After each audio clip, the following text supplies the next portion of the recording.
Across the nation, police departments are struggling to keep officers on the force, many quitting due to low morale, low pay, long hours, while risking their lives, they say, to serve and protect. Scenes like this one Saturday in New York may explain why the NYPD lost over 2,000 officers last year alone.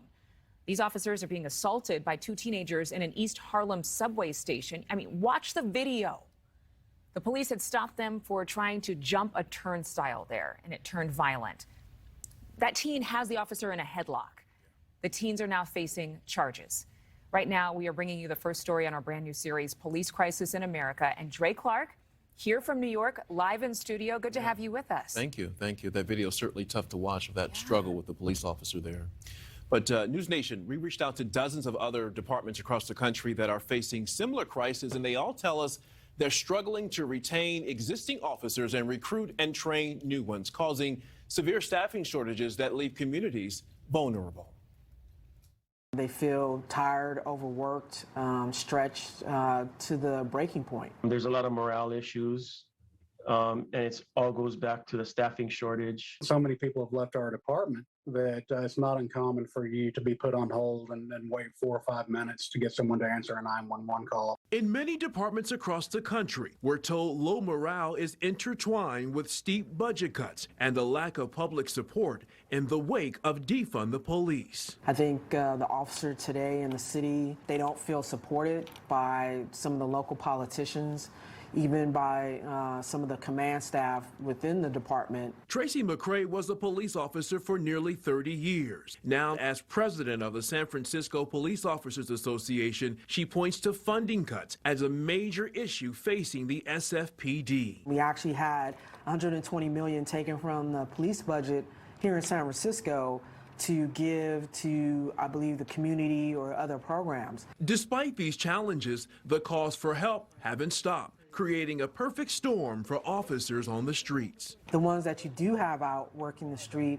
are taxed because they're having to stay longer. They're having to deal with more calls because nobody stopped calling us. Staffing shortages have led police departments like Austin, Texas, to reallocate resources. Our detectives that work in child abuse, robbery, homicide, who are very, very busy these days, have just been told, we're sorry, but you're going to have to leave your caseload and go back to the streets to answer 911 calls. Detective Ken Cassidy is president of the police union in Austin, Texas. He says the Austin Police Department is down 400 officers from a high of 1,900 just 3 years ago, with police officers working 60 to 80 hours a week to make up for the shortage. They are feeling the effects. It's not only the defund movement, it's the negative comments.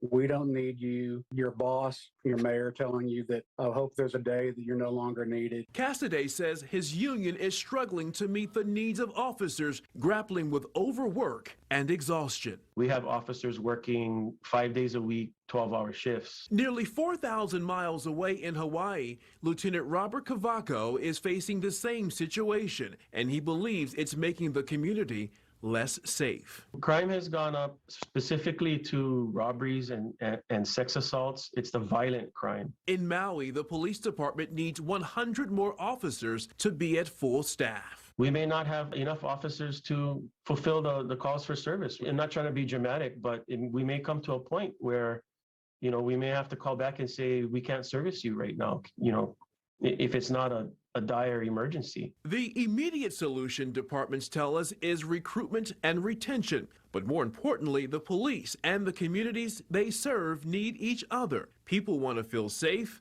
and officers want to feel valued. The profession in itself is in a dire crisis. I represent 2,000 men and women who come in every day and try to do their best. Do we get it right all the time? No. But when we don't, we own up to it, but we still come back the next day to do our job, to serve the people in the city.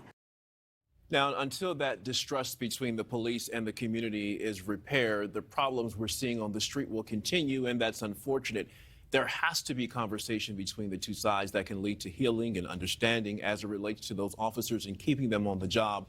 Later this week, we'll be looking at the innovative ways police departments are trying to recruit potential police officers. Dre, it's no secret that this story is controversial to some people. Yeah. It's no secret that people are outraged and pained in their heart by what they've seen in some of these high-profile cases of excessive force by police officers. Then there are people who are watching the television and wondering, wait a minute, that person in uniform was just targeted by a criminal. That person in uniform was just victimized. And where are those stories? And so it's our responsibility to share them all and to let people know that those stories are heard, because it's going to take all of us to make our communities safer. We see some of these crimes that are on the rise, homicides on the rise astronomically year over year. And we wonder, well, how are we going to get a handle on this? We're all going to have to work together. Well, and that's the reason why a lot of police officers are leaving and going into different professions, because they feel overwhelmed. The situation in terms of the violence and the crimes, it's not getting any better. They have less resources to do their job. You heard in the piece, the calls still continue. They're still responding to 911 calls. It's bad out there. It's a tough job being a police officer. But at the same time, there has to be some way where the community and the police officers can exist together peacefully, so you don't have that resentment that we see a lot of now. Resentment doesn't help any of us. We need to come to solutions. Excellent reporting. Very grateful that you're doing this series. And the nation's police crisis has people talking all around dinner tables, breakfast tables, diners. We are dedicated to making sure your voice is heard here. Our Nick Smith is talking with people at a local diner here in Chicago this morning about this very topic. Nick?